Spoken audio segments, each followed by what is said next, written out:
നമസ്കാരം. 140 mid day ന്യൂസിലേക്ക് സ്വാഗതം. ആദ്യമായി പ്രധാന വാർത്തകൾ. റോഷി അഗസ്റ്റിനെതിരെ വിജിലൻസ് അന്വേഷണം.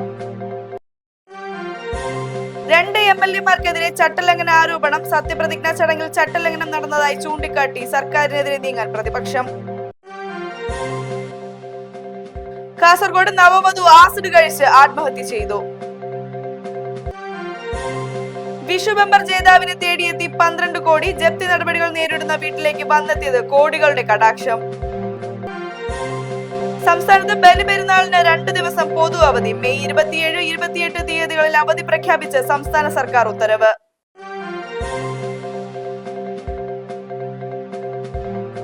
റോഷി അഗസ്റ്റിനെതിരെ വിജിലൻസ് അന്വേഷണം. മലങ്കര ടൂറിസം പദ്ധതിയിലെ 112 കോടിയുടെ അഴിമതിയിൽ പ്രാഥമിക അന്വേഷണത്തിന് വിജിലൻസ് മേധാവിയുടെ നിർദ്ദേശം. മലങ്കര ജലാശയത്തിൽ നടന്ന ടൂറിസം പദ്ധതിയിലെ ടെൻഡർ നടപടികളിൽ കോടികളുടെ അഴിമതിയും ക്രമക്കേടും നടന്നെന്ന പരാതിയിൽ മുൻ മന്ത്രി റോഷി അഗസ്റ്റിനെതിരെ വിജിലൻസ് അന്വേഷണം പ്രഖ്യാപിച്ചു.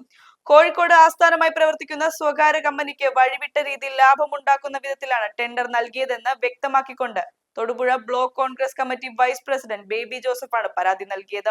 ഇടുക്കി വിജിലൻസ് യൂണിറ്റ് ഡിവൈഎസ്പിക്ക് അന്വേഷണ ചുമതല നൽകിയ വിജിലൻസ് മേധാവി പ്രാഥമിക അന്വേഷണം നടത്തി എത്രയും വേഗം റിപ്പോർട്ട് സമർപ്പിക്കാൻ നിർദ്ദേശിച്ചിട്ടുണ്ട്. പുതിയ UDF സർക്കാർ അധികാരത്തിലേറെ 6ാം ദിവസമാണ് മുൻ മന്ത്രിക്കെതിരെ ഇത്തരമൊരു നിർണായക അന്വേഷണം ആരംഭിക്കുന്നത്.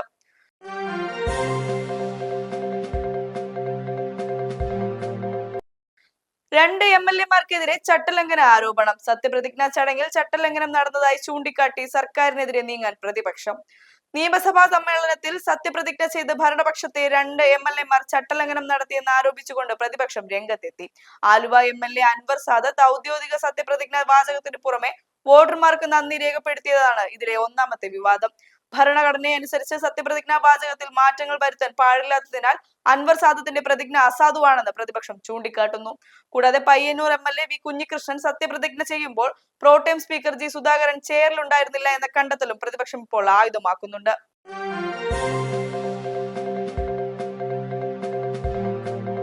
കാസർഗോഡ് നവവധു ആസിഡ് കഴിച്ച് ആത്മഹത്യ ചെയ്തു. ഭർതൃ വീട്ടുകാരുടെ പീഡനത്തെ തുടർന്ന് യുവതി ജീവൻ ഒടുക്കിയെന്ന് കുടുംബം. ഭർത്താവ് പോലീസ് കസ്റ്റഡിയിൽ. കാസർഗോഡ് ചർലടുക്ക സ്വദേശിനി ഫാത്തിമത്ത് സുഹൈദ ഭർത്തൃ വീട്ടുകാരുടെ മുന്നിൽ വെച്ച് ആസിഡ് കഴിച്ച് ജീവനൊടുക്കി.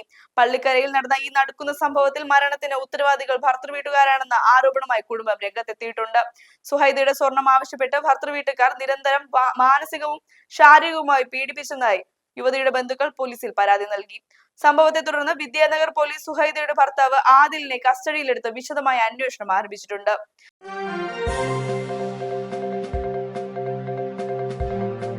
വിഷു ബമ്പർ ജേതാവിനെ തേടിയെത്തി 12 കോടി. ജപ്തി നടപടികൾ നേരിടുന്ന വീട്ടിലേക്ക് വന്നെത്തിയത് കോടികളുടെ കടാക്ഷം. കോടിക്കിലുക്കം ശൂരനാട് സ്വദേശിക്ക് ബാങ്ക് വായ്പ എടുത്ത് തിരിച്ചടവ് മുടങ്ങി ജപ്തി നടപടികൾ നേരിടുന്ന കുടുംബത്തിലേക്ക് സംസ്ഥാന ഭാഗ്യക്കുറിയുടെ 12 കോടിയുടെ വിഷു ബമ്പർ സമ്മാനമെത്തി. കൊല്ലം ശാസ്താംകോട്ട ശൂരനാട് ആനയടി വയൽ കോളനിയിലെ പെയിന്റിംഗ് തൊഴിലാളിയും ചെറുകിട ലോട്ടറി വിൽപ്പനക്കാരനുമായ പൊന്നനാണ് ഇത്തവണത്തെ ഭാഗ്യശാലി. കോവിഡ് കാലത്ത് ജീവിതമാർഗമായി ലോട്ടറി കച്ചവടത്തിലേക്ക് തിരിഞ്ഞ പൊന്നനും കുടുംബവും പലരിൽ നിന്നായി കടം വാങ്ങിയാണ് ബാങ്ക് വായ്പ അടച്ചു തീർത്ത് വീട് നിലനിർത്തിയിരുന്നത്. ലോട്ടറി കടയുടെ വരാന്തയിലെ ക്ലിപ്പിൽ തൂങ്ങിക്കിടന്ന അവസാന ടിക്കറ്റാണ് പൊന്നന്റെയും കുടുംബത്തിന്റെയും ജീവിതത്തിൽ ഇപ്പോൾ വലിയൊരു വഴിത്തിരിവായി മാറിയിരിക്കുന്നത്.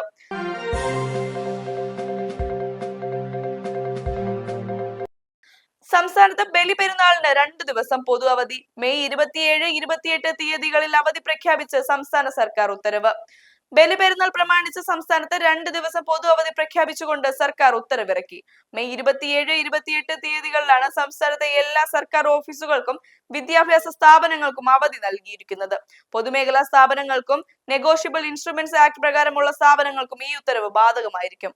മാസപ്പിറവി ദൃശ്യമായതിന്റെ അടിസ്ഥാനത്തിൽ മെയ് 28-നാണ് കേരളത്തിൽ ബലിപെരുന്നാൾ ആഘോഷിക്കുന്നത് എന്നതിലാണ് മുൻപ് പ്രഖ്യാപിച്ച 27-ാം തീയതിക്ക് പുറമെ 28-നും അവധി അനുവദിച്ചത്.